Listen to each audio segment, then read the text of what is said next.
नमस्कार मित्रों, red over green के नए संस्करण के साथ मैं आपका होस्ट कर्नल उत्कर्ष राठौर।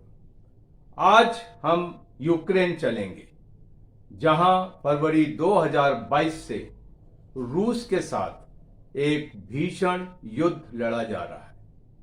अभी हाल में नेटो के secretary general Jens Stoltenberg Kyiv एक अनअनाउंस्ड विजिट में पहुंचे और वहां पर उन्होंने प्रेसिडेंट जेलेंस्की के साथ एक प्रेस कॉन्फ्रेंस में कहा कि यूक्रेन का काउंटर ऑफेंसिव जो इस साल 8 जून को शुरू हुआ था, वो धीमे ही सही लेकिन सही दिशा में बढ़ रहा है और हमारी जीत होगी।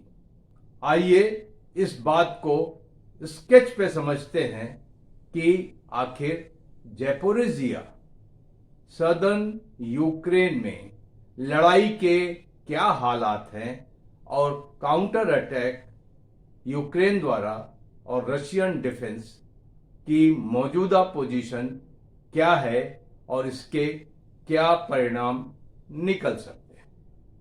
ये स्केच ज़ैपोरिज़िया जो यूक्रेन का एक प्रदेश है उस सेक्टर का है जहां पर यूक्रेनी और रशियन सेनाएं आमने सामने हैं।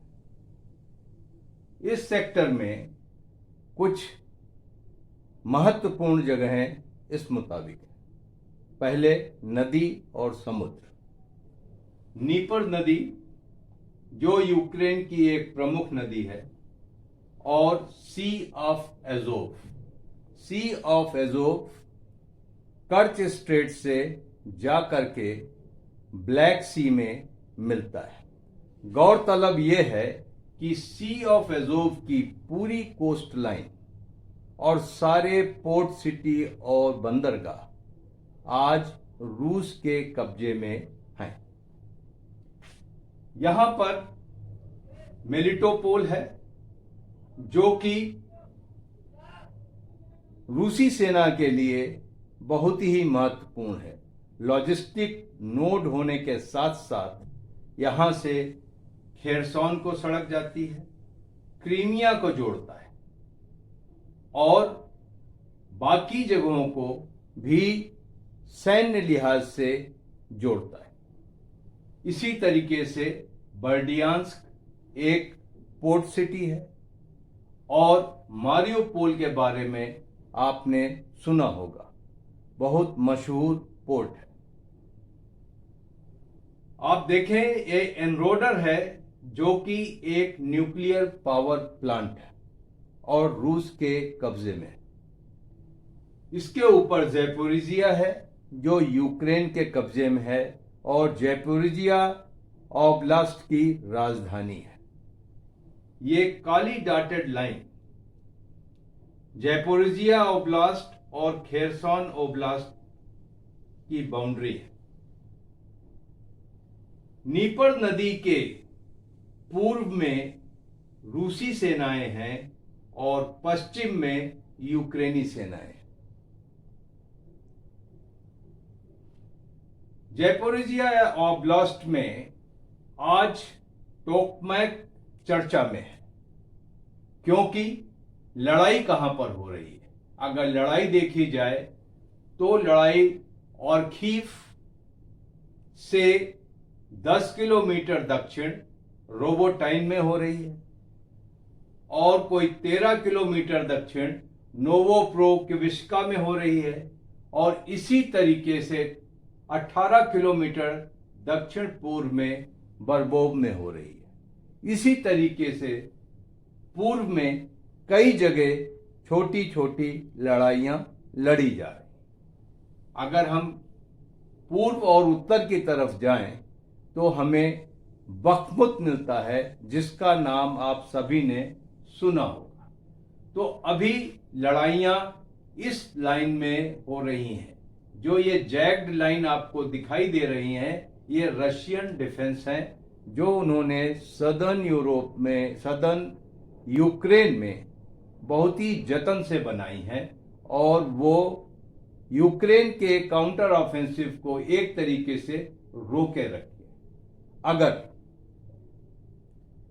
यूक्रेन इन सर्दियों से पहले टोकमैक पहुंचने में कामयाब हो जाता है तो लड़ाई की दशा और दिशा दोनों बदल जाएगी।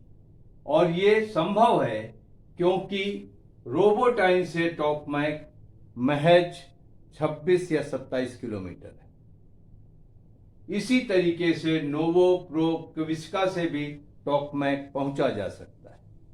अगर टोकमैक यूक्रेन के कब्जे में आ जाता है तो मेलिटोपोल जो वहां से कोई 90 किलोमीटर है, इसके ऊपर गहरा आघात पड़ेगा।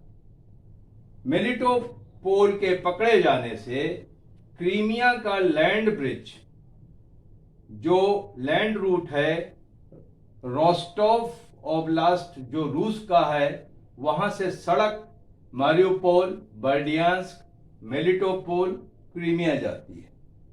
इसको रोका जा सकता है। और इसी तरीके से रूसी सेना जो नीपर नदी के पूर्व में है, वो सारी रूसी सेना खतरे में आ जाएगी। यूक्रेनी तोपें और रॉकेट आर्टिलरी क्रीमिया पर डायरेक्ट बमबारी करने लगेंगी।